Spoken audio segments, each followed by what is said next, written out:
Bonjour et bienvenue dans ce journal. Une promesse de 700 emplois pour les habitants de Val-de-France. Les élus de l'Est du Val d'Oise parlent d'une signature historique. Les villes de Sarcelles, Arnouville, Villiers-le-Bel et Garges-les-Gonesse ont signé une convention avec la compagnie Phalsbourg. C'est un promoteur qui construit actuellement un centre commercial avec plus de 40 enseignes à Sarcelles. L'objectif de cet accord est de réserver les emplois donc aux chômeurs du territoire de Val-de-France. Plus d'infos dans ce sujet signé Christophe Faubry. Recruter des chômeurs dans les banlieues de l'Est du Val d'Oise, voilà la mission de ce PDG d'un grand supermarché. Fin 2011, un centre commercial verra le jour à Sarcelles avec au total une quarantaine d'enseignes. De quoi dynamiser le territoire où l'emploi est largement sinistré avec un taux de chômage de 20%, soit 2 fois plus que la moyenne nationale. Dès aujourd'hui, ce patron est déjà en phase de recrutement. En majorité, évidemment, il y a les hôtesses de caisse, il y a les employés en libre-service, mais également des métiers plus spécifiques qui concernent des métiers comme les bouchers, en ce qui concerne les vendeurs en EM, la logistique, les emplois sur la sécurité. Enfin, ça va toucher quand même beaucoup de gens. Au total, ce sont près de 700 emplois qui sont annoncés. Pôle emploi, les missions locales et la communauté d'agglomération de Val-de-France ont saisi cette opportunité pour faire profiter l'emploi local. Une convention a été signée avec le futur gestionnaire du centre commercial. Une cellule doit voir le jour pour faire le lien entre les demandeurs d'emploi et les enseignes. Je pense que tout le monde a intérêt, à l'heure d'aujourd'hui, à trouver soit un emploi à proximité de chez lui et un employeur à trouver un employé, je veux dire, qui n'habite pas à des kilomètres et des kilomètres. Donc c'est faire en sorte qu'on puisse ensemble répondre aux attentes et aux besoins des uns et des autres. Un pari pour la compagnie Phalsbourg qui investit 100 millions d'euros dans l'affaire. Les candidats à l'embauche, quant à eux, seront invités à déposer leur CV dès le mois de mars prochain. Sans transition, au début du mois d'octobre, la ministre de l'Enseignement supérieur, Valérie Pécresse, lançait sa bataille contre les fautes d'orthographe. Dans toute la France, 20 universités ont lancé en cette rentrée des programmes de remise à niveau. Et à Cergy, à l'ESTI, l'école qui forme les futurs ingénieurs, a décidé d'aller encore plus loin.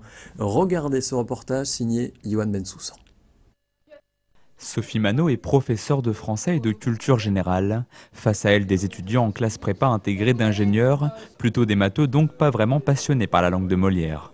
Vous êtes dans une population qui est peut-être un petit peu plus tournée vers les sciences et les techniques, et donc peut-être un petit peu moins intéressée ou versée dans l'écrit, l'expression écrite et l'orthographe. Si avant, les cours de français pouvaient être quelque peu secondaires pour ces futurs ingénieurs, cette année, la donne a clairement changé. Pour valider son diplôme, désormais, les 800 élèves de l'école devront réussir un test centré sur l'orthographe et l'expression. C'est le programme Voltaire, une remise à niveau en français qui se fait souris en main. Moi personnellement en français, là où j'ai quelques problèmes, c'est faut-il mettre 2 P ou pas, 2 R ou pas, puis ça s'arrête là quoi. Les conjugaisons, ça va. Donc après il faut voir jusqu'où le programme nous perfectionne. Pour Pierre, cet entraînement à l'expression écrite semble être plutôt bénéfique. Pour d'autres en revanche, l'utilité du test reste encore vague. On n'utilisera jamais dans notre travail. Jamais.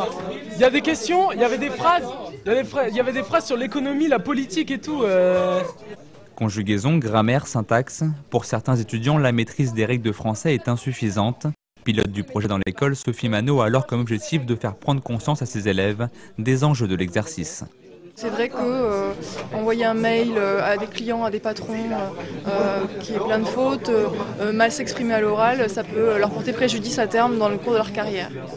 Aujourd'hui, l'ESTI est le seul établissement du supérieur à conditionner l'obtention du diplôme au niveau d'orthographe de ses étudiants. Un choix qui, pour la direction de l'école, s'est imposé assez naturellement. Aujourd'hui, on trouve parfaitement normal qu'en France, on ne puisse pas devenir ingénieur si on n'a pas un niveau convenable en anglais. Je le comprends. Et moi, je dis qu'il faudrait aussi donner une importance capitale à la dictée et il faut avoir au moins la certification Voltaire à un niveau pas tellement élevé, mais 60% pour que les personnes puissent avoir le diplôme d'ingénieur EISTI. Une mesure plutôt radicale qui ne devrait pas pour le moment concerner les universités. En France, une vingtaine d'entre elles vont proposer des sessions de rattrapage et de remise à niveau en orthographe pour les étudiants volontaires. Du côté de la fac de Cergy-Pontoise, on se dit conscient du problème. Les enseignants ne sont pas là pour apprendre l'orthographe, on est bien d'accord. Je veux dire, un enseignant d'économie ou un enseignant de droit ou un enseignant de physique n'est pas là pour apprendre l'orthographe à ses étudiants. Donc il faut que les étudiants qui ont des faiblesses en orthographe, en plus de leur cursus, puissent avoir la possibilité d'avoir des mises à niveau. C'est ce qui est proposé à l'université. Avant de décrocher leur diplôme, ces étudiants ont encore 4 années d'études devant eux. Même si certains échouent au test Voltaire cette année, ils auront encore tout le temps de leur scolarité à l'ESTI pour retenter une nouvelle fois leur chance. Musique maintenant avec le show BitTorrent à Sannois, un moment intense de 90 minutes ce vendredi avec hip-hop et musique électronique avec DJ et VJ, comprenez DJ vidéo. Brice Martinelli les a rencontrés, le groupe BitTorrent à Sannois. Ils sont quadruples champions du monde d'IMC par équipe, autrement dit, la crème des DJ français. Dernier réglage pour Atome et Pfel, le duo nantais, avant leur show de vendredi soir à l'EMB.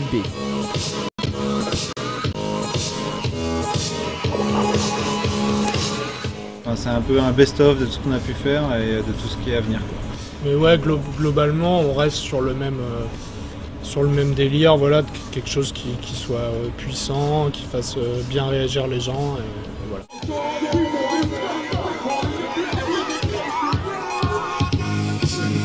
Entre mix, remix et scratch, BitTorrent n'a pas de style prédéfini et n'hésite pas à mélanger dans ses lives Led Zeppelin, Daft Punk ou encore AC/DC. Mais leur particularité, c'est aussi et surtout mixer du son avec des images, projetées et synchronisées avec leur vinyle. Voilà. Tu vois là, il scratch l'image.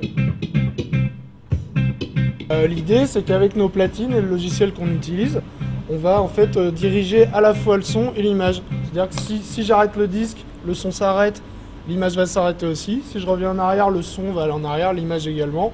En avant, pareil, ce qui nous permet de pouvoir scratcher l'image et le son en même temps. Et voilà, et on est bien content. Voilà. Rendez-vous vendredi soir à l'EMB pour un live best-of avec en prime des morceaux de leur dernier album. Et on reste en musique avec la suite de notre série sur les talents musicaux de Cergy-Pontoise avec les Ogres de Barbac. Ils ont réussi, loin des grandes majors, à se faire connaître du grand public. Regardez. Sur cet air blanc, je voudrais vous parler énervé d'un tourment qui m'agresse insensé. Ce ne sont pour moi pas des façons de dire femme, tu es la tentation. Et c'est sûrement une histoire de culture où 100% de mes idées impures, je ne vois pas le bien que le mal. Qui dit femme, je t'aime donc je te vois. C'est un posture à le bon général de ceux qui purent infliger la morale de leur religion universelle qui abaisse les femmes au pluriel. De la calotte, des kippas au foulard, de la carotte au bâton qui ce soir frappera pour avoir goûté Dieu. Je te bats femme, mais c'est pour ton bien. C'est certainement une histoire de raté en éduquant mes parents oubliés. Je me dis, tu comprends la raison d'une femme qui subit l'excision. Les Ogres de Barbac, c'est l'histoire d'une petite entreprise familiale de Cergy-Pontoise. 4 frères et sœurs qui, depuis 15 ans déjà, distillent une musique énergique aux accents tziganes où se côtoient accordéon, guitare, violoncelle et piano. Aujourd'hui, les voilà de retour sur le Furia Sound Festival, un événement qui les a soutenus dans leurs premiers pas. Et c'est sans doute pour conjurer la peur qu'un jour ma route, diable croise la leur. Ils grandissent et après, ils deviennent ce qui maudissent femme ta vie et la mienne. Et si profane, ils me jugent ici-bas. S'ils me condamnent de leur divine loi, s'ils me tuent, ils ne regrettent rien. Dieu pardonne femme, même aux assassins. En fait, Mokhtar et Mohamed, c'est vrai que les organisateurs nous ont fait confiance dès le début, donc ça fait plaisir qu'ils suivent et que nous, pareil, on suit aussi leur étape, on les suit dans l'évolution du festival qui a grossi d'année en année. On se souvient au début du Furia tout petit, où on jouait déjà, donc voilà. On grossit ensemble. On grossit ensemble, ouais. C'est toujours ce qu'on leur dit, ouais. On a évolué ensemble. À côté des Assoiffés, K2R Idim ou encore Orange Street, les Ogres se sont imposés comme le groupe phare du Val d'Oise. Une étiquette qu'il partage maintenant avec un autre de leur ami d'enfance, Anis. Et pour lui aussi, le retour à Cergy reste toujours un moment particulier.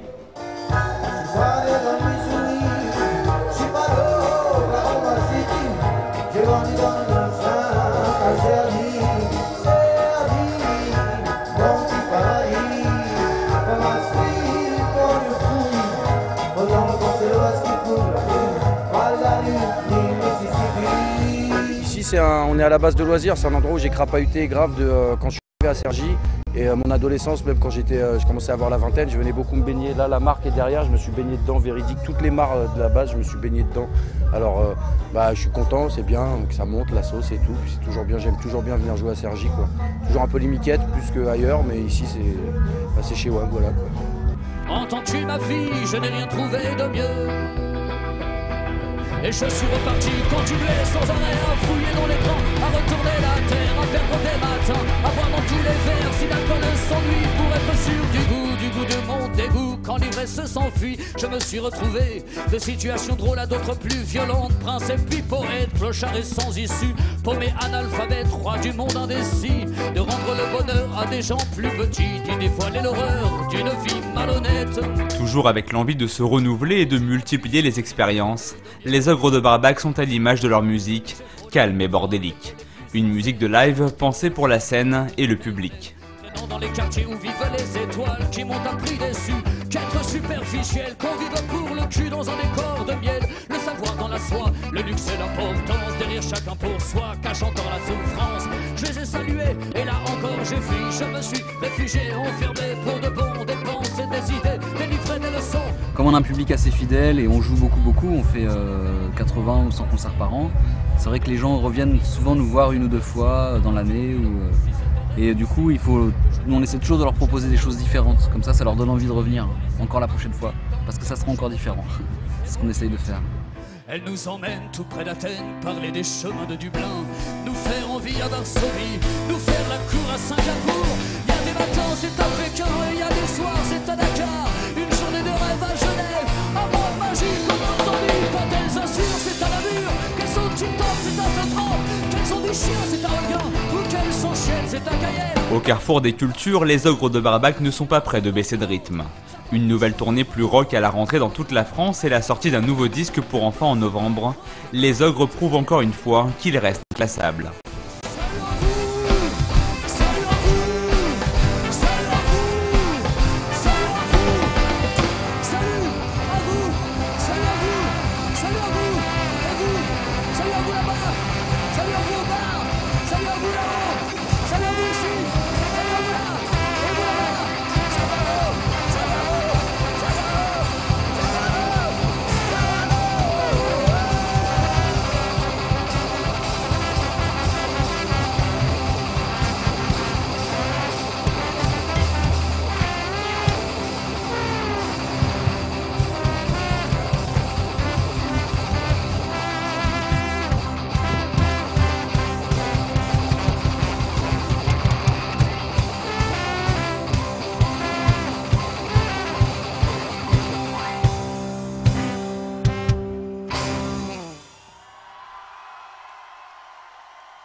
Les Ogres de Barbac, n'allez pas vous précipiter chez votre disqueur parce que pour l'instant, il n'y a pas de programmation prévue des Ogres de Barbac ni de nouveaux disques puisque ce sujet avait été tourné en 2009. Voilà, mais dans le cadre de notre série sur les groupes de musique de Cergy-Pontoise, on se devait de passer évidemment les Ogres de Barbac, groupe historique et avec une grande réussite s'il en est. Voilà, ce reportage a été tourné donc à l'occasion de l'édition 2009 de Furia par Johan Bensoussan.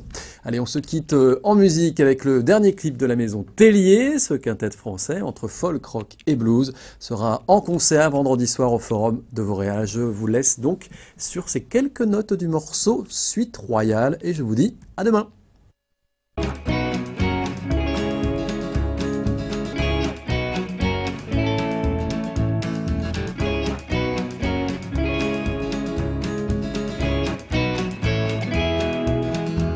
On dit que pour détruire un homme, il faut lui donner ce qu'il veut. Toi, c'est tous les jours que tu me donnes l'amour du pain et de l'œuf, unis dans la cité du vide.